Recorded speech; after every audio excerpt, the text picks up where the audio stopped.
always one of the most exciting and informative and entertaining monthly luncheons that we have.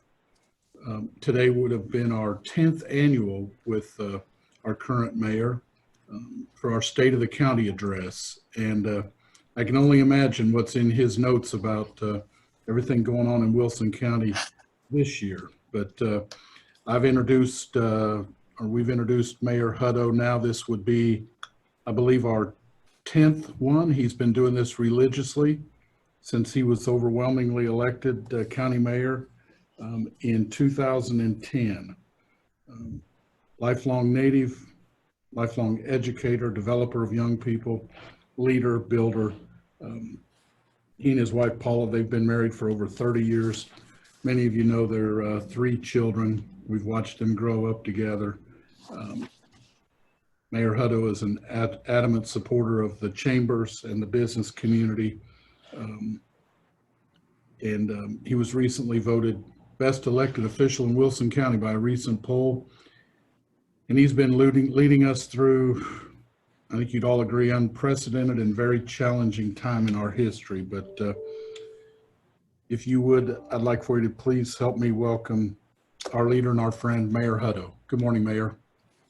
Morning. Thank you, Mark, and thanks to all of you for joining us. And I probably won't want to take that vote now on best elected leader. Probably wouldn't. I might not get there right now with the decisions that have had to come out of our office. And it is tough times. Truthfully, there's so much to tell you today. I don't even know where to start, to be honest with you.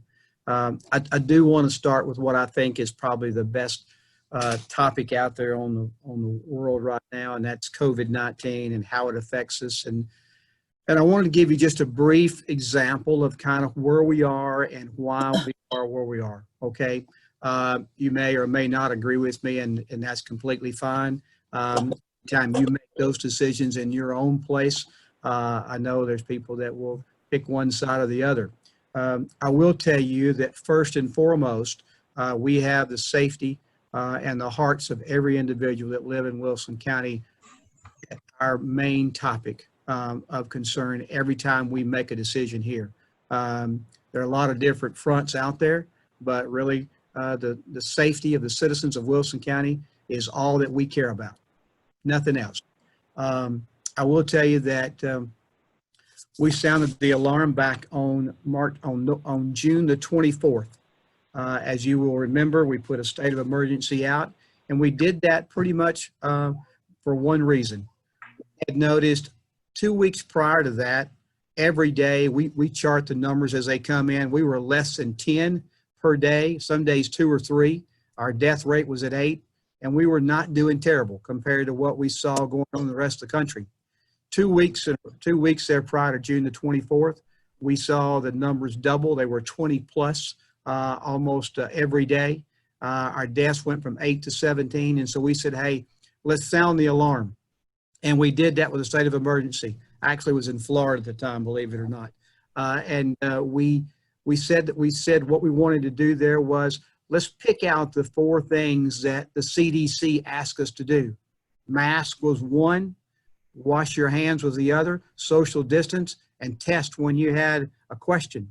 So we felt like that the mask was probably the best indicator, because when you put a mask on, it means that you have something consciously going on in your mind that, hey, there's something different about the world. Yes, I can tell you to wash your hands. Yes, I can tell you to keep your distance. But definitely when you put the mask on, you know something's going on. So we said, let's start with that first.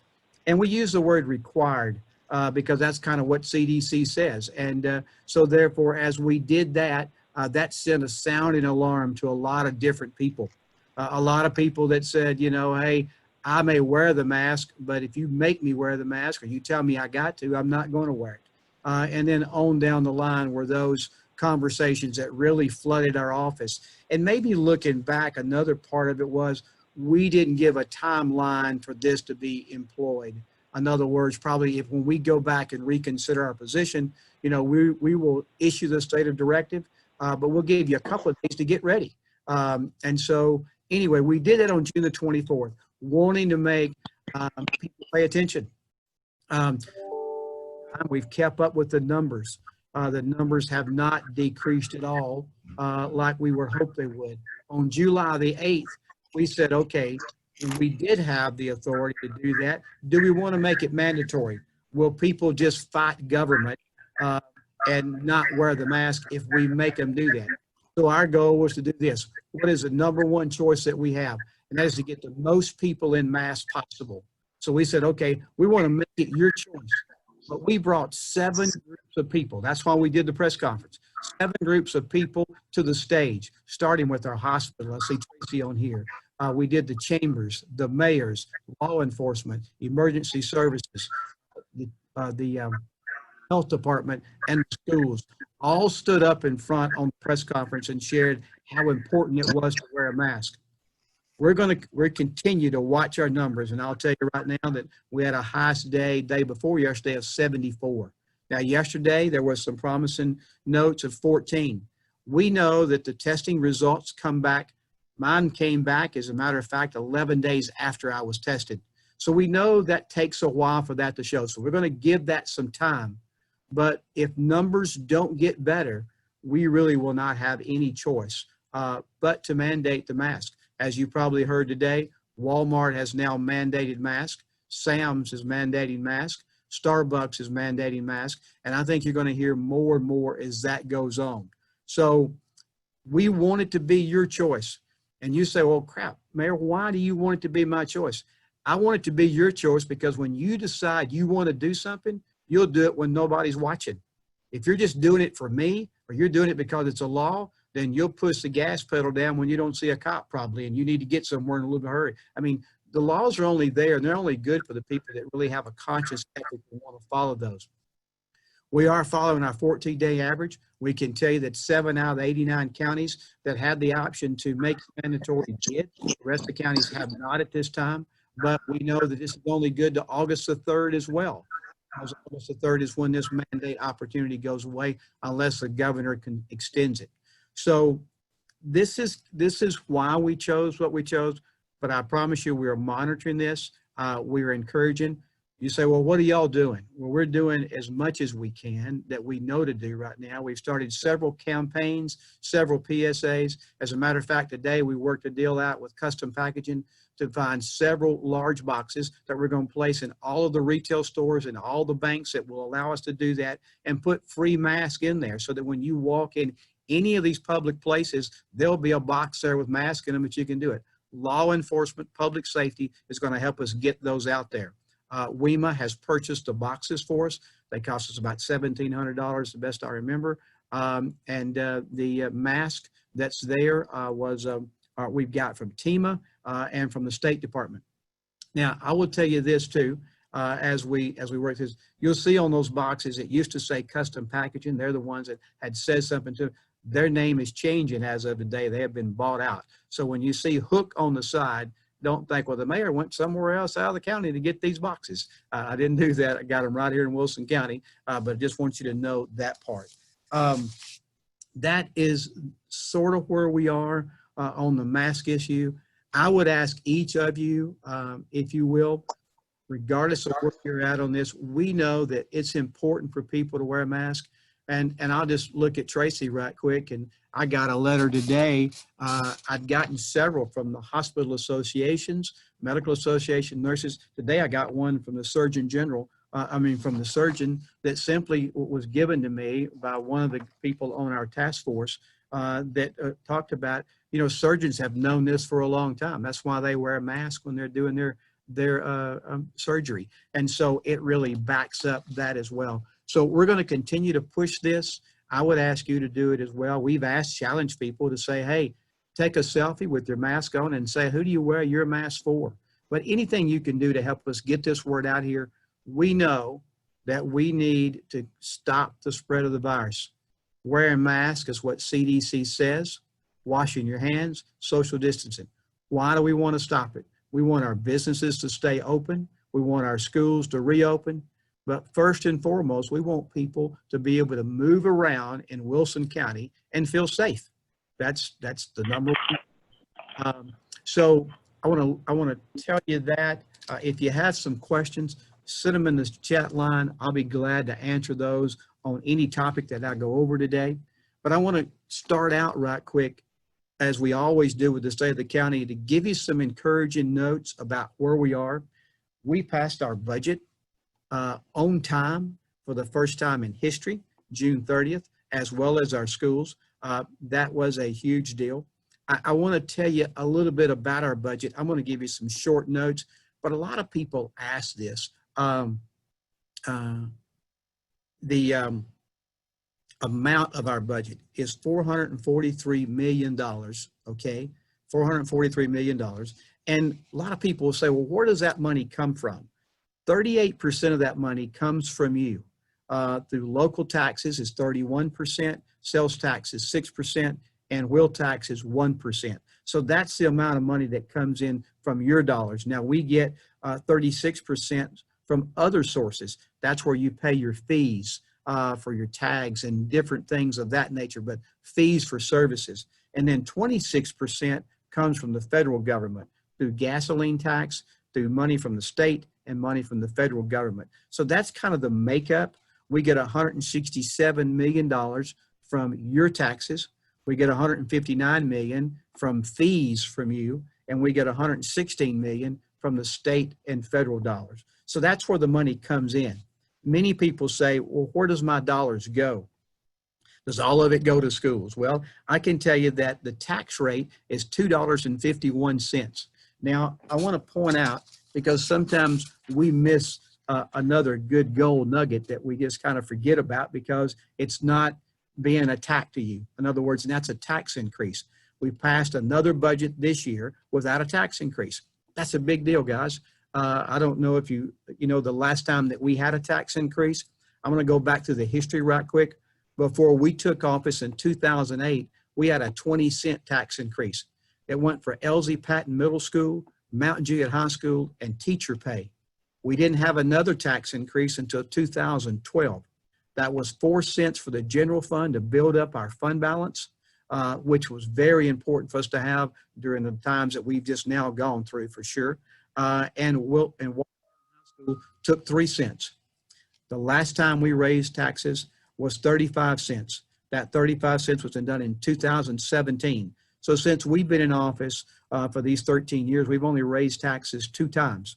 That 35 cent, 9 cents went to build Gladeville Middle School. 1 cent went for your trash, convenience centers. Wilson County employees, we did a pay study, took 15 cents. Our teachers got a pay raise at 8 cents. And WEMA, providing the services they provide, got 2 cents of that. But it's important to remember that your taxes have been held to a minimum. Now, on that $2.51, where does it go to? Well, I can tell you that $1.16 of it goes to schools. 85 cents goes for your sheriff's department, all of your government offices that are run here, like the clerk's office and the trustee's office and on down the line, and WEMA, your emergency services. So 85 cents goes there. Then for roads, you got 15 cents. And then for your trash pickup, you got 5 cents. And then to pay the debt, which are normally schools, but could be some other stuff really involved, is 29 cents. So that is kind of the breakdown of where your dollars go on that $2.51. As we ended the year this year, we ended in a surplus of $1.4 million. Again, that's huge because as we go into next year, as you can tell, we're going to lose money at hotel motel tax. We're going to lose money in sales tax. I'll give you kind of an update on that in just a second. We're going to lose 170 properties were totally destroyed. So you lose all of that property tax dollars. So we know economic times are going to be tough coming into this year, which we started keeping score July 1. And our goal there is to do a good job of keeping score, to try to make sure that we keep everything balanced. If we have to make cuts, we are ready to make cuts. When we ask people to pass their budgets this year, we ask them to build in a 2, a 4, and a 6% cut. To not do it yet, but be ready to do it if we needed to do it. And so we are in that mode. If it comes time, we'll be ready to make that move. But as of right now, we're going to continue to monitor our revenues. I'll take a quick second here to kind of give you just an idea on our sales tax as we talk about that a little bit. Sales tax, again, looking for the bright spots here. In 2010, total sales tax collected in Wilson County was $30,409,000. Total sales tax collected in 2019, $56,173,000, almost doubled that you guys have done because of the business that you've created out here in Wilson County. When we went back and we started looking at where's the sales tax going to hit us as we go forward, we did realize in March, which that was March 3rd is when the tornado hit, but we still had a decent sales tax month. We didn't gain much. We gained $11,340, but that's better than losing. In April, we lost $292,000. Remember that split between the cities and the school. So the schools lost $146,000, and the three cities split the loss of $146,000. We lost $304,000 in May, which is $152,000 split between the cities, and then $152,000 from the schools. We'll get June's on July the 20th, and we'll be able to give you an update at that time on that particular part. A lot of people will ask me, out of that money that we collect, as far as what goes to schools or not, and you know, it's not a lot of times your sheets that you see put out will say 81% of the tax dollars go to schools. Well, that's not necessarily true, because some of that's state dollars and some of that's federal dollars. So really about half of your dollars, probably 49% of your dollars go to schools, 49 goes to, or 52 goes to other places. So a lot of times people ask me that questions that's out there. I will tell you that the half-cent sales tax increase was very important. Number one, for the cities to be able to maintain not raising property taxes this time, because that gave them extra revenue. As you know, that half of the sales tax goes to them and half goes to schools. And it also gave teachers a raise there, which makes us definitely comparable to the surrounding counties now, so we can obtain and retain the best teachers there. As we look towards this budget season, we know that we have to watch everything. We were thankful that the state gave us some money. They gave us $1.994 million in order to help us recover any shortfall that we may see in sales tax and property tax and hotel motel tax. It may or may not cover all of that, but that was their part to help us to make sure that that doesn't happen here. As far as making sure that we have a little bit extra to go on with that amount of money. Let me give you just a few other bright points that I think are out there. If you remember, we qualified for the USDA broadband grant. So we are part of that large grant. Ray kind of got that information out to us not too long ago. We're still looking for the details there, but that's going to be more and more important as schools begin to talk about more and more online learning. So we are thankful for that part there. Schools are doing their best to juggle as they look towards next year. Just so you know, you probably may already know this, but both schools that were destroyed were 100% insured, so they will not cost you any money out of your pocket. $85 million came from taxes and from the insurance fund to pay for that, so there'll be no increase in taxes to rebuild those schools. They do have a plan about absorbing those children in other schools, and I'm sure you know that one as well. And they're going to debate Thursday night about a mask mandate in the schools. And that will be talked about at their school board meeting there. And so if you have a thought or a process there, please engage your school board member on that. To my knowledge, North Green Hill is on target to be finished. That does complete a 3-swing new school addition here in Wilson County, with Springdale 2 years ago, Gladeville Middle last year, and North Green Hill this year. Again, those are big deals and big things that you guys accomplished. As we saw Tracy on here a while ago, I am more than thankful that Vanderbilt Wilson Hospital is now in Wilson County. We have had tremendous help through this time out of them. My thanks to Jay Hinsley, to Miss Tracy Pope that's here, to Dr. Wright Pinson. Their guidance has been tremendous.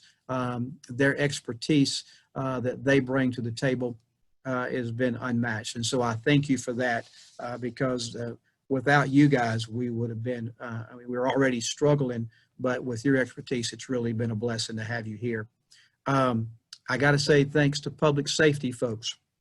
Through the March 3rd tornado, many of you chipped in and did your part, but our people with WEMA, Joey Cooper, the director, Lebanon Fire Chief Chris Dow, Mountain Jewett Fire Chief Jamie Luffman, Mountain Jewett Police Chief James Hamrick, Captain Tyler Chandler, Lebanon PD Chief Justice Sheriff Bryan, and all of their troops, their boots on the ground, really showed out during this time to make things happen for us during that crucial time. We had probably just as much damage in a lot of areas on the May 3rd, strong winds that were there. But these people really did a tremendous job, along with Cindy Lynch at our landfill that had to absorb all of this garbage. To my knowledge right now, Recover Wilson, of course, is a big, huge boots on the ground, and they're actually going door to door. I think this week we're actually giving them some masks to give out as well, so they become another arm of us trying to get masks to everybody. But they have just they have been super to handle individual needs. It's one thing, of course, to wake up the next morning and to try to recover, but that recovery is a long term. My house was hit, as you well know, and we still are putting things back together, and it's been several months, and we were blessed. We were not like many people. So there are a lot of people out there that are struggling, and I'm glad for Recover Wilson and what they do. Just a note, in case you run across somebody, Jim Kittle in our office landed a $500,000 grant that did not require a match, that can help people that were affected by the tornado to rebuild up to $40,000 that an individual can receive. Now, it's based on your income, but if you know the median house income in Wilson County is pretty daggum high. And so therefore, a lot of people will qualify. Please send them to us if you know they need help. We want to help. We want to spend every bit of that $500,000 to the citizens that live here in Wilson County. We continue to move towards expanding. We have 2 locations that we're trying to take care of in Mount Jewett to build 2 new WEMA stations. We are going to build a convenience center in the northwestern corner, as we've been talking about, of Wilson County, up around the Lakeview area, because there's none in that area. And we're going to add an addition to the jail that has plans. All of these projects are on hold until the economy is stable. We will not venture out into anything until we know we're back on solid ground, but we are ready. And I know you were asking probably, well, where does that money come from? Well, if you remember back a while back, we increased the adequate facility tax. We had many discussions with many people that said, gosh, that's really going to slow that's going to slow growth down. Promise you, it has not. Adequate facility tax continues to increase in the amount. As a matter of fact, it ended the year, and I know this is going to blow your mind, it ended the year a plus $8.4 million above what we expected. Let me give you just, if I can, just some short numbers here. For the month of June 30th, in-year report, Lebanon had 2,056 single-family dwelling permits added, as opposed to last year when they had 478. We look at Mount Jewett, they had 884 this year for the year, when last year they had 543. So for those people that had a question, would the adequate facility tax slow growth down? I think there is your answer. But that's where the money comes to build the different infrastructure needs that are here. So that is a part of that. Our bond rating is still good. You may have heard we borrowed $6 million through an energy grant loan. That energy grant loan was for the schools. We borrowed $6 million at 1.4% interest. 1.4% interest. those savings allowed us to only have to borrow $5.3 million to actually create the $6 million worth of funds. You say, where are the funds going to go? They're going to put a new roof on Wilson Central High School and do some other energy upgrades. How is that bond going to be paid for, Mayor? Well, it's paid for by on an energy grant loan. The company that does this says we'll have so much money in savings, and those savings will pay the loan off. If it doesn't pay the loan off, the company that guaranteed this will make the payment for you. So you're really not out any dollars on the energy saving loan, but they had to use us as a bucket in order to be able to, or conduit to be able to transfer the money to them to get it done. On a sad note, hotel motel tax is suffering. No question, people are not traveling. We were happy to report that the Expo Center, we just did a report on it, after 3 years with Charity Toombs at the helm, was in the black. We were very thankful for that. Of course, she has taken another job now, and Miss Gail Hibbert is now in there doing a tremendous job under the circumstances we're in, but we know it's going to suffer as well as times move on. I'm going to have to move just a second. Internet sales tax are up for the county because now that went to a destination point. That's a positive thing for you. That brings in more sales tax dollars to you as an individual in the county. I told you that we would file a bill with the state legislature about trying to recover the property tax money like Sevierville did during the fires. That has been pushed to next year. We do hope we have an opportunity to get that, and that will be when we would need the money if we can get it, but that is on there. We did name the Expo Tennessee Farm Bureau Federation. Tennessee Farm Bureau Federation. That's not the insurance company, all that's a part under that. Tennessee Farm Bureau Federation is the voice of agriculture. They are the people that speak up for the farmers. So we thought that was a beautiful match. No competition really out there with any of our people. They're going to pay $45,000 a year for 5 years with an automatic 5-year renewal, and that would have an inflation rate added to it. So we're excited about those partners. We do and are working with FFA, that the Ag Center could be the home of the state FFA organization. We think that would be a tremendous plus for us as well. Farm Bureau will bring a lot of great events to the Expo Center because it is under their name now, which again translates to you guys with more business, of course. I'm going to stop. I know Amazon is still kicking if you've had a chance to go by and see that huge building and just see if anybody has any questions. Remember that you are muted, so you would want to unmute yourself. But let's see what kind of questions that you may have for me that I haven't covered right now. Anyone? Mayor, when you were talking about the additional county offices, would you give us be able to give us an update on the clerk's office at the Little League, and also just very, very recently, as you're talking about the Expo, potentially, if their application is selected, potentially the Wilson County could be the home of the Tennessee State Fair, and suddenly out of nowhere, the Nashville Super Speedway is back in the racing business for us. More good news.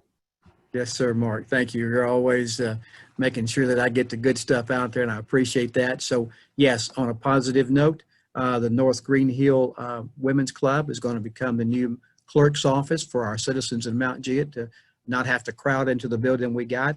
And I will tell you this, we're going to make that building also another service for people to have in Mount Juliet. And I can't tell you exactly what that's going to be at this point, but look forward to it coming. So it may save you a trip to Lebanon. So that'll be a positive thing.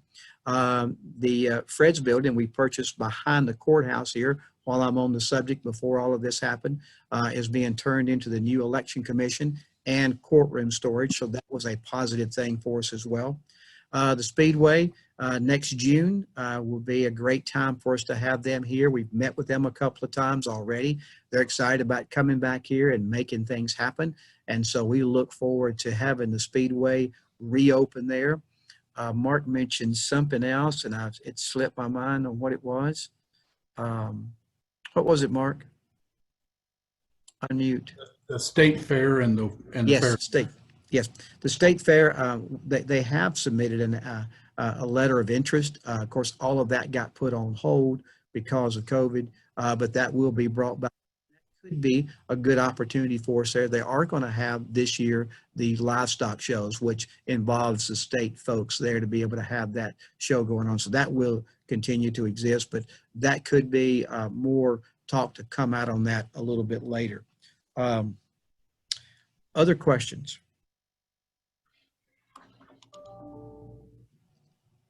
Put them in the chat line if you'd like to as well, if you're thinking. Anybody? As you're thinking about questions, let me try to sum up a little bit of the day if I can. It has been definitely a storm since March the 3rd, with the different things that have happened to us, from the storm on March the 3rd to the May winds on May 3rd, to the issues of statues and civil rights matters.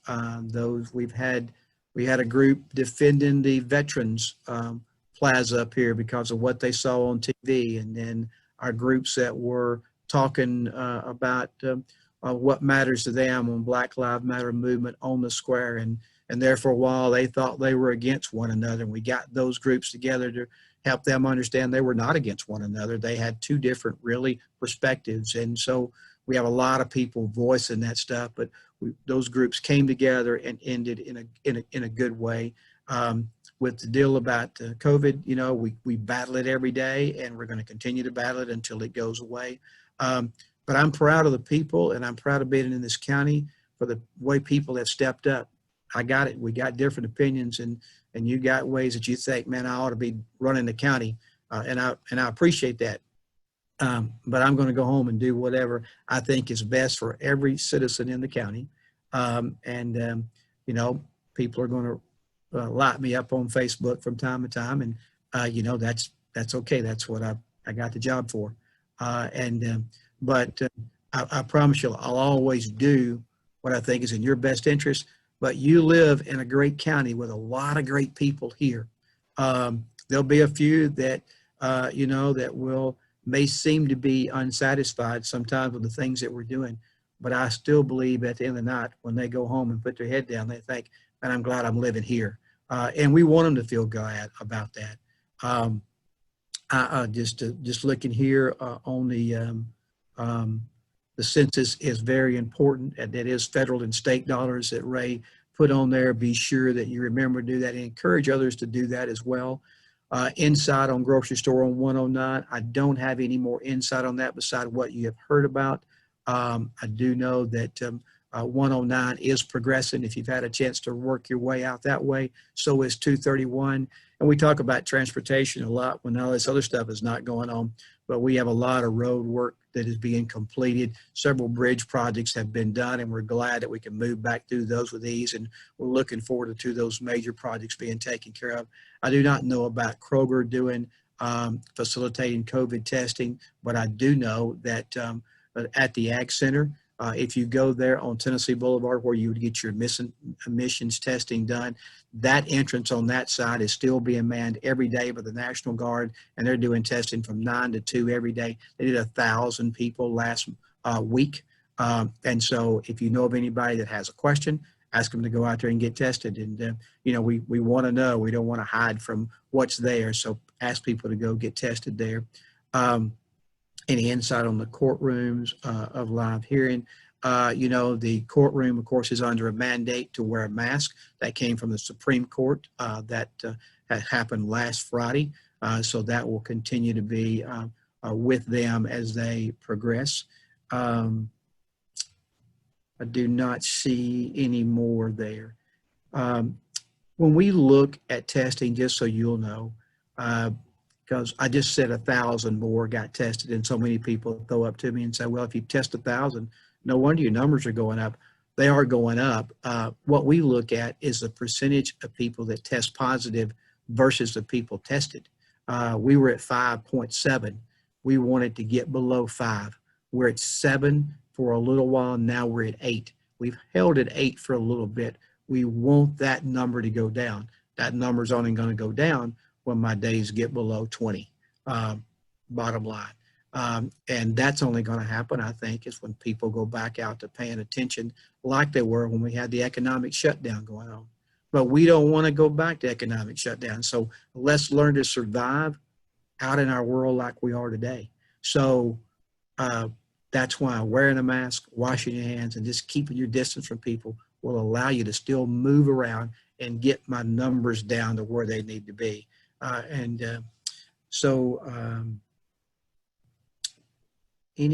don't see any other here. Vanderbilt Walk-In Clinic in Mount Juice performing COVID testing for patients that have symptoms. That is awesome to know. Okay, thanks for putting it out there, Tracy. Anything else? Anybody? Anybody have any questions for Mayor Hutto? We're so happy that you do this every year, and we tried to pull off a remote live feed from someplace, but frankly, there were just too many hoops to jump through, and the consequences weren't worth the risk of doing it. But we do hope to get back together and break bread and fellowship and share all the good news and work together on the challenges. But that's probably going to be a few months for us. So until then, we'll log in, take a look at each other's pictures, and try to do some things. If you've got any closing thoughts before we wrap it up, go ahead. I will say this. I'm going to do my best to keep my emotions down here. But I lost my father-in-law yesterday about 10 o'clock. So, you know, and it puts a lot of this stuff in perspective. So I encourage you to think about those people around you.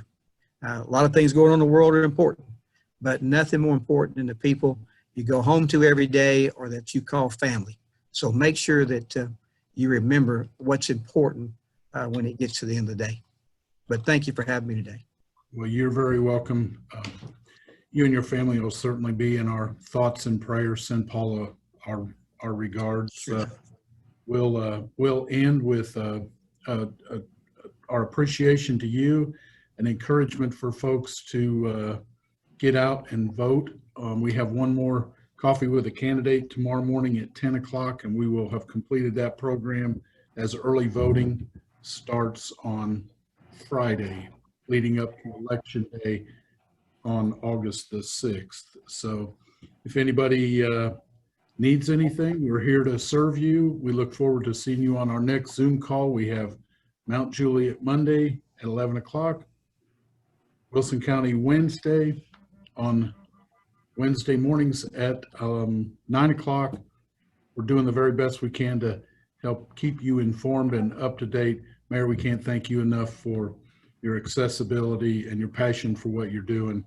I think everyone here can agree with that. So with all of that, I will make a note. Gaylyn was here. Gaylyn is on here, but the air conditioning company picked an inopportune time to replace the air conditioner right above her desk right now. So she asked to be muted so that she could deal with the air conditioning. So thank you for Gaylyn for getting us through this. Everybody have a blessed day. Thank you, everybody. Have a great day.